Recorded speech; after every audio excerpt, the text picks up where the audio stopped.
Good evening. Good evening, everyone. Bonsoir tout le monde. I have the pleasure of being here with Lana Payne, President of Unifor, who will speak to you in a moment.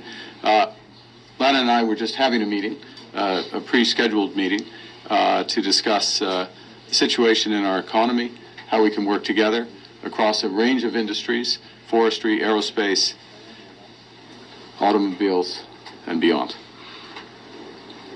During the course of that meeting, President Trump announced 25% tariffs against our auto industry.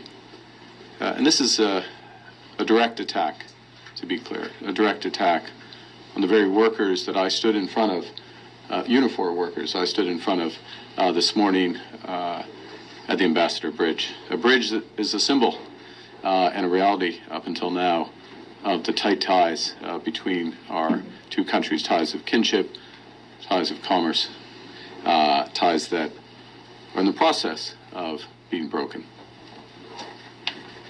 We will defend our workers. We will defend our companies. We will defend our country. And we will defend it together. Les États-Unis sont divisés. Et ça les affaiblit. Mais nous sommes plus forts quand nous sommes unis. Et nous sommes unis ici au Canada.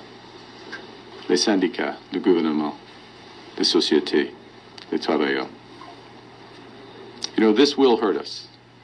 But through this period, by being together, we will emerge stronger. I think what's happened, and this was part of our discussion, over the course of the last several months, Canadians as a whole across this country, have gotten over the shock of the betrayal and are learning lessons. We have to look out for ourselves, and we have to look out for each other and work together for each other. And I just want to say a few words before taking some questions about what my government has done to turn that sentiment into reality. We made a commitment a few weeks ago to use every dollar that we collect from retaliatory tariffs to support workers, to directly go to support workers. And last week we made a series of changes to the EI system in order to take the first big step to make good on that promise. There'll be more. We've announced, of course, retaliatory tariffs. We have other options for those retaliatory tariffs. I have asked for a meeting, I will convene rather, a meeting of the Canada-US cabinet tomorrow to discuss our trade options. But we're also providing the option of major liquidity for our companies. We put in place an ability for companies to delay tax payments. We've put in place a large facility for our largest companies, some of them which may be affected by this, would be affected by this, to draw on liquidity in various forms so that they can take longer-term decisions without undue pressure from short-term unjustified actions.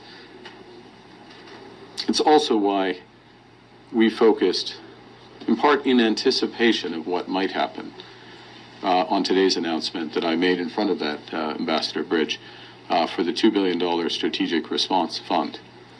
And the point of that fund, the point of government procurement, the point of linking up through supply chains, the point of working with labor, led by Unifor, is to build a made-in-Canada supply chain, a made-in-Canada option, so that we are less affected by these. Now, that will take time, but we're already putting in place the building blocks for that.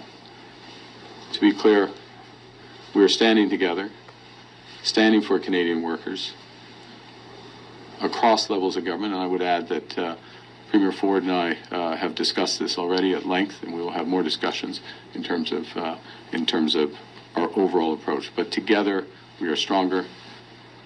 Nous sommes unis, et nous sommes Canada fort. And with that, I think we have time for two questions before I go to my next event. This evening, I will, je vais observer, je reviens à Ottawa ce soir pour d'autres réunions en ce qui concerne ce sujet. D'accord. Première question. Do you have any clarity on how Canada will be impacted and how parts will be treated? And how will you respond to retaliation? Yeah, this is a crucial question. I'll give a short answer. We do not yet have the executive order.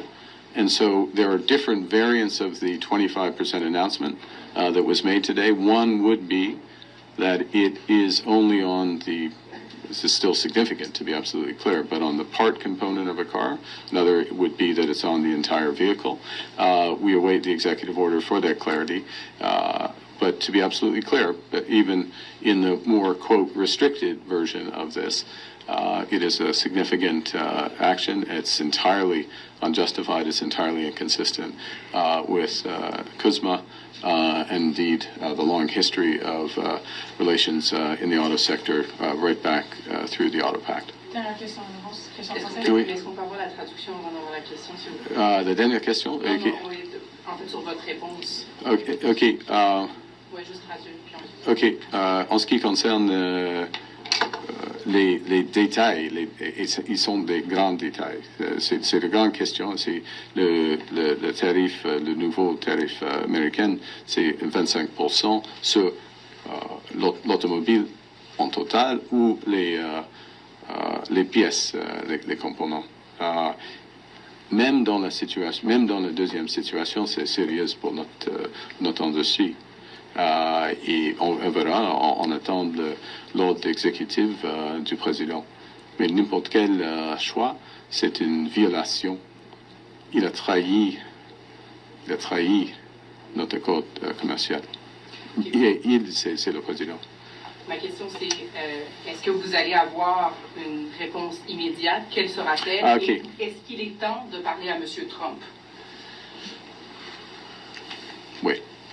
Pour la deuxième partie, oui. Vous allez l'appeler? Oui. Quand? On verra. Tôt. Demain? OK, tôt. Ça suffit. Hein. Mais en ce qui concerne les options, nous avons des options, même pendant une période électorale. Nous avons des options d'avoir des reprises tarifaires. Alors, on va prendre des décisions après avoir la réunion du cabinet canado-américain.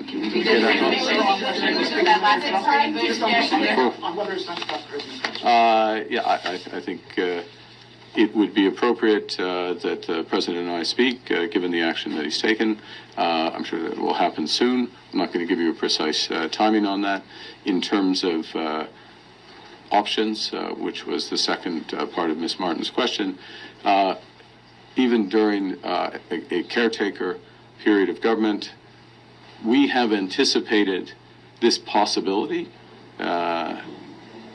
We have put in place the mechanisms so that if it is appropriate for retaliatory tariffs, and there's many considerations to be taken in those regards, and I want to have the meeting of our cabinet, Canada-U.S. cabinet, other considerations. We need to see the details of the executive order, but we will take the steps that are in the interests of Canadian workers of Canada. We are going to stand up for Canada.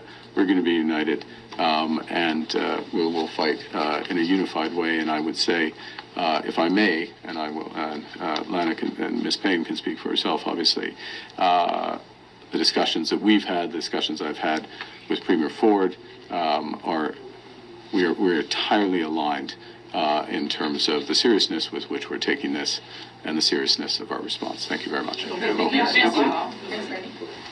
And then he storms off like a little child.